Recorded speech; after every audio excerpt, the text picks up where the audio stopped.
The loser that you see on the screen is me, and I spent 7 days with no sleep. Well, almost no sleep. You see, every time that I make an artwork, it takes me 2 months and even more to make it, but I wanted to change, so I challenged myself to finish my next artwork in a span of 7 days. And this is how it went. I started the first day by getting my composition done, so for that I went and gathered some reference photos. And then I messed around with Photoshop to see which angle looks the best. After I was happy with it, I started modeling the tower level by level.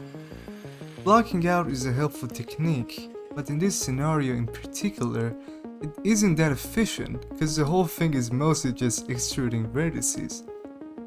While building the general part of the tower, I also modeled some smaller parts, and then looped them around by using paths and also the duplicate tool.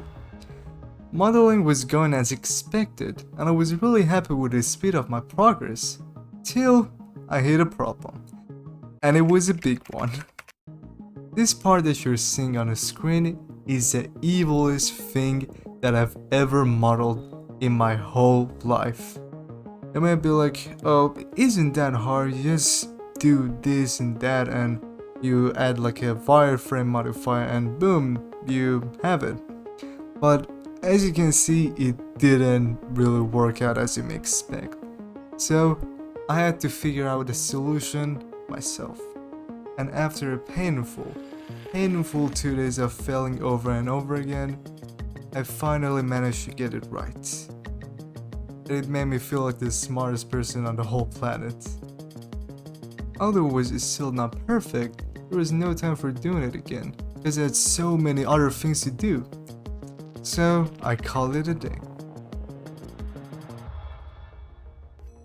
When my base was done, I spent a day working on other things like door and windows, and some other minor details.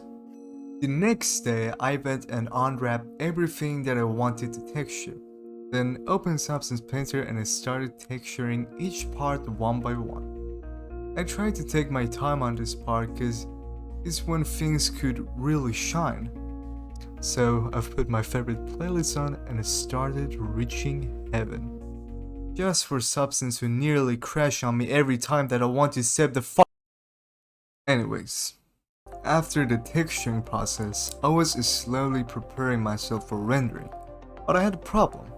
You know, there is something called lens flare that gives things an extra touch of realism, and fortunately, Octane has a built-in post-processing feature that allows you to have lens flare in your final render. But the thing was that I wanted to change the background, because it's a common thing that I like to do and it looks good. Now the real problem was that you couldn't change the sky because not only the animation, but the flare effect wouldn't be matched because the sun placement is different. So I crossed out the animation. When I was browsing for sky backgrounds, I came across this photo that really stood out to me. So I went and kinda changed the vibe of the whole thing to something a little colder, let's just say.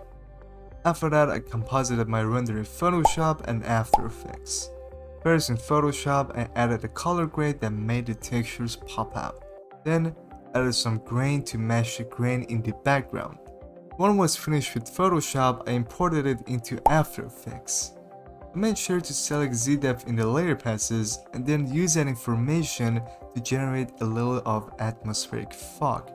After that, I added a little bit of chromatic aberration and top it up with a layer of more grain.